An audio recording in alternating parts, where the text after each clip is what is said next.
What's up, everyone? It's Dakota, and today we're going to be going over a new deck in the Pioneer format, a deck that was kind of seen play when Winota and Expressive Iteration were legal, and now that the format's kind of wide open, we saw this deck a lot on the NRG series when they were showing their Pioneer portion of the event, and I think it's definitely worth diving into and taking a look at it.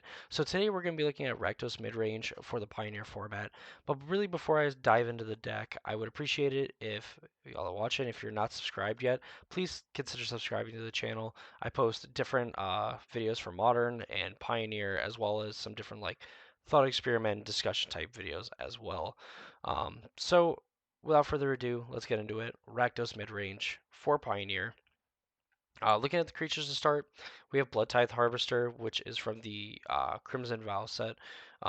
Enters the battlefield, you make a blood token, and you can sacrifice the Harvester to give a creature -X/-X, where X is twice the number of blood tokens you control, and you can only activate this at sorcery speed. Very interesting card because obviously, just on its own, it deals with 2 toughness creatures, which I'm assuming that like stuff like this and like the removal packages from like decks like this kind of kept in mind that there's like the mono red deck, the all the different mono green versions that are just playing like all the tiny little dorks and stuff for like the devotion and stuff like that. And being like a 3 mana 3/2 is also like pretty good. Like aside from its removal ability, which is I would say the initial draw to playing it, it makes a blood token when it comes in, so you can ditch redundant lands to hopefully draw some spells if you need to, or vice versa. And also just being a 2 mana 3/2 is pretty aggressive just on its own. It can block and trade with a lot of like some pretty good creatures in the format. So definitely a good place to start. Obviously playing 4 of them. Obviously as you play multiples, like the second one can kill a 4 toughness thing. Um, the third one is 6, so on and so on, as long as you have those blood tokens and stuff. So very good place to start, in my opinion, for this Rakdos deck. Moving on, playing 2 Croxa. Crox is a card that I cannot get behind in Modern at all.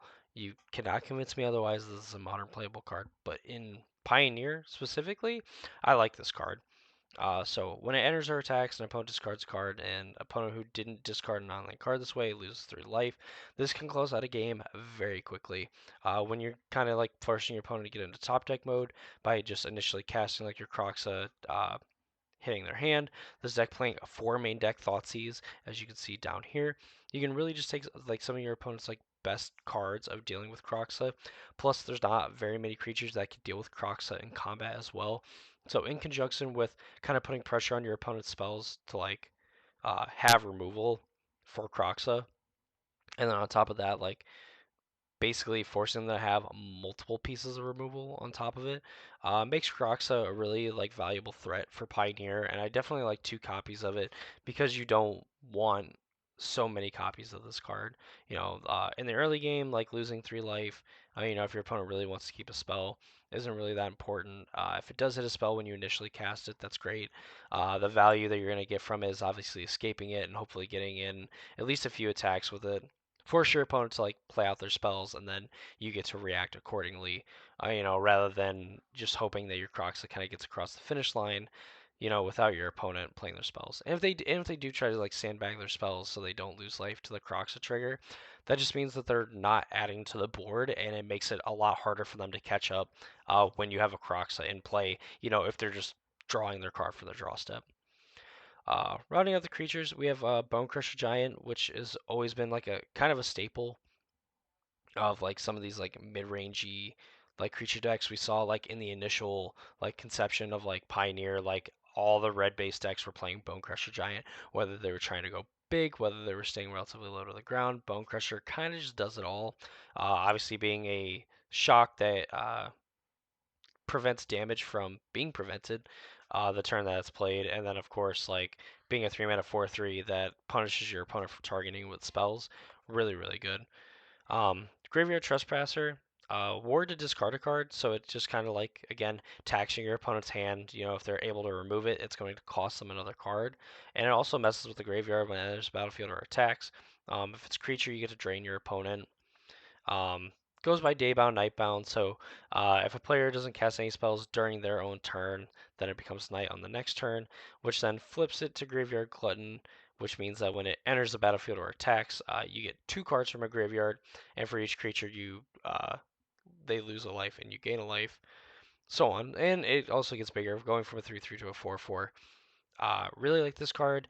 There's definitely some graveyard-based decks in the format, like with like the Hidden Strings combo deck. I believe is still sort of kind of like a not a graveyard reliant deck, but can definitely still play off its own graveyard. You just have like different like variations of like Reanimator and stuff like that, especially like at a like local level. Reanimator's always like a deck where like when they have it, they got it, and they can just really take you out of a game. So this is a relatively cheap way of like handling it in the main deck, and can also be aggressive as well. Um, Rounding it out, Kalidas Trader of Get, 4 mana 3/4 lifelinker, and then if a non-token creature an opponent controls would die, you exile it and you make a 2/2, and you can sacrifice other vampires and zombies to make Kalidas bigger.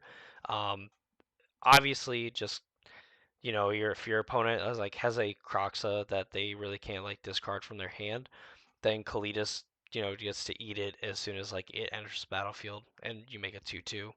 Obviously that would be like a dream scenario, but in reality, just your opponent playing creatures and just adding to the board, and your removal suite, which is like the Chandra Torch of Defiance, the Blood Chief's Thirst, Fatal Pushes, Strangles, things like that. All these cards just mean that like Kalidas just continues to make zombies, and your board ends up getting so big just off of zombies and stuff that you could probably win the game going wide.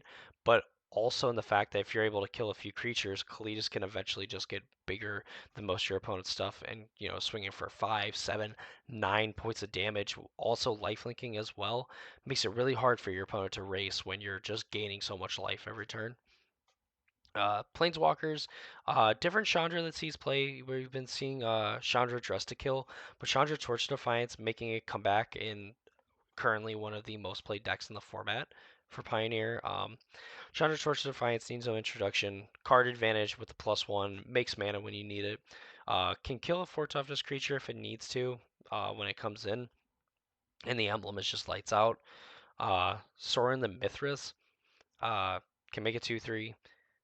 Look at the top card if you need to, and essentially does a Dark Confidant type effect, but you get the choice of drawing the card or not, or really adding it to your hand. In the rest of the spells, the most interesting, because we kind of like touched on all these, the Blood Chief's Thirst kills at two or less cost, but if it's kicked, it can destroy any a target creature or planeswalker. Dreadbore, destroy target creature or planeswalker. Sorcery speed, Thoughtseize, easily the best discard spell ever printed. Just that's not named like him to turn rock or mind twist. Strangle, deal 3 damage to creature or planeswalker, allows you to deal with planeswalkers, maybe not outright killing them, but with the combination of like your creatures and that, Strangle definitely does a very good job.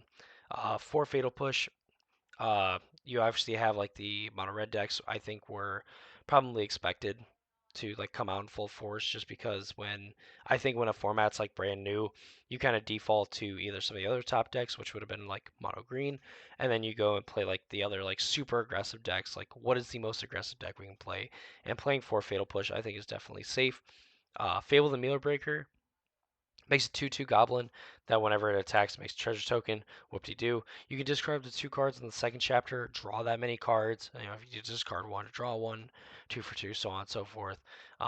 Gets rid of like redundant lands, gets rid of like spells that may not be good in the matchup, like you're playing against blue-white. You can get rid of some of your removal spells, trade them in for just new cards, because a random card is going to be better than like a removal spell, like against blue white, like fatal pushes and things like that. Also, getting to flip into essentially a Kiki Jiki on the back, pay one, tap it, you make a token of a target non legendary creature, which means that you can make copies of like Graveyard Trespasser, Bone Crusher Giant, or like Blood Tithe Harvester, and that's where like you can, with like Blood Tithe Harvester's case, you can just make more blood tokens. Obviously, then like when you make a copy of Harvester, it essentially is just like copying a removal spell. So in creature matchups, like it really makes it hard for them to keep big threats in play, because the longer they allow Fable the Mirrorbreaker and Blood Tithe Harvester to like be in play. Just an example of that combination. It makes it a lot harder for them to try to beat through and stop you, unless they have a removal spell and that. The mana base for Blightstep Pathway and Blood Crypt. These are just the red black like dual lands essentially. Blightstep obviously making you make a choice between black or red, and Blood Crypt just being the quintessential staple, the fetch land of lands for the Pioneer format, like akin to the modern format. Some of the like special lands, there's Haunted Ridge, which I guess is another red black land. So going to like the special lands, like these utility lands and stuff, Castle Lochthwain draws a card, you lose life equal to number of cards in your hand. So whenever you activate this, it's always going to do one damage to you or make you lose one life. But when you're empty-handed and stuff, and you just have nothing else to do with your mana, Castle Lochthwain can generate a lot of card advantage.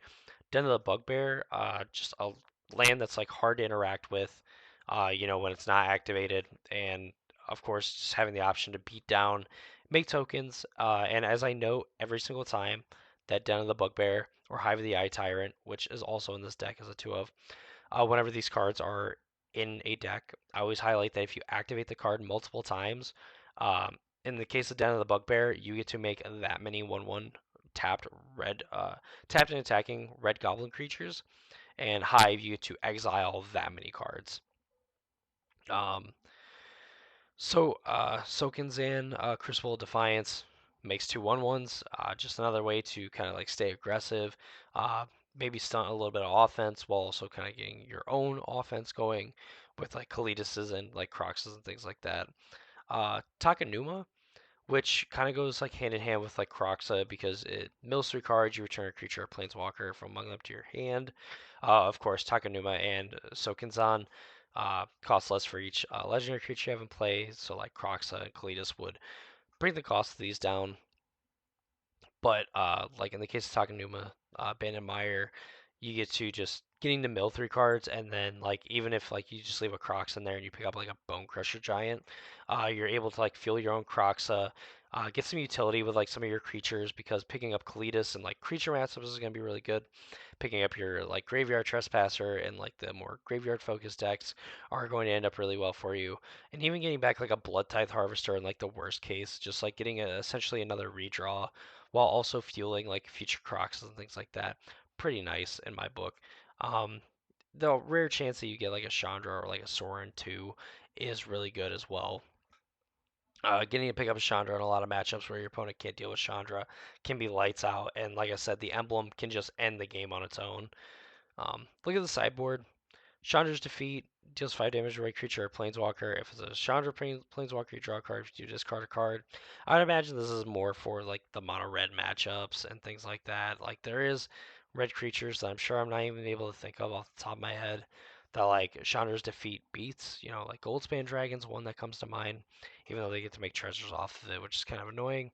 Still, just like a efficient removal spell for threats like that. That can easily take it out. Duress for like the control matchups, Damping Sphere for like Lotus Field and things like that. Because it really obviously like Lotus Field wants to be generating tons of mana with the namesake card Lotus Field, and Sphere just stops it. On top of the fact that the more spells they cast, the more expensive their future spells get. Legion's End, exiling things that are 2 or less, and then you search that player's hand and you exile all cards from their hand and graveyard. Legion's End can be really really good like in sort of kind of like these mirrors, just getting rid of like Blood Tithe Harvester and Croxas, you know is huge. Definitely worth it. Like the mono red decks and things like that, and some of these other like creature decks, just Legions ending their thing and getting the information is good enough. The times where like you just get to get rid of one that's already on the field and maybe a second one that's on the field, or just one on the field, one in the hand, is really good. No real downside, and it gets exiled, so like people can't get him back with like Takanuma or um, like the Green Cavalier that escapes my brain as I'm thinking about it. Noxious Grasp, obviously very good at dealing with like planeswalkers and stuff. Deals with like a lot of the planeswalkers and threats from the mono green deck. Go Blank and Kolaghan's Command. Go Blank just being an upgrade from Mind Rot, getting to exile all cards from that player's graveyard. Again, really good against the graveyard decks. Forcing your opponent to discard 2 cards with 1 card is very, very good.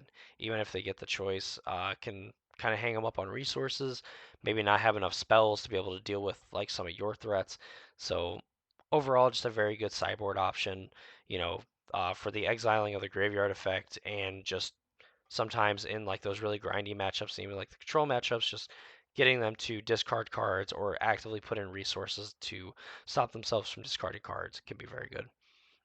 Lastly, Kolaghan's Command, just very good at what it does. You know, can kill some small creatures, deal with some problematic artifacts, discard a card from your opponent's hand, and pick up a creature from your graveyard, put it to your hand.